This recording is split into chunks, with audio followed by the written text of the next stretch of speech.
vlog po ay ipapakita ko sa inyo yung dati namin ginamit na kwarto kasi po last Sunday ay lumipat po kami sa mas malaking kwarto. So ito po yung dati naming kwarto.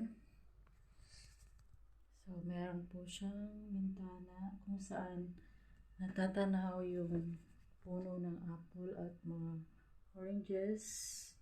And ito po yung dati naming kama. Meron siyang cabinet. Yan po. Side table with drawers.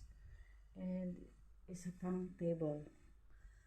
So, ito po yung, and carpeted po siya. Ito po yung dati namin ginamit na kwarto. Okay.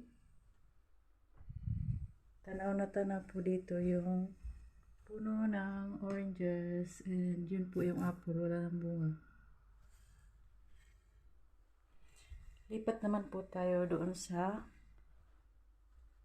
bago naming kwarto, nakatabi lamang po nito. So dito po nga po pala sa bahay na to ay merong 5 kwarto. So yung kwarto namin ay yung pinakamalaki. Ito yung merong king size bed. Ito po.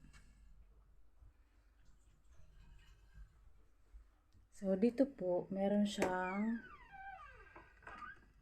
2 cabinet. Hindi kagaya doon sa isa. Tapos, meron siyang big mirror.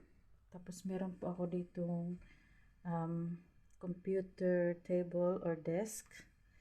And, ito po yung isa pang cabinet. And, meron siyang heater and side table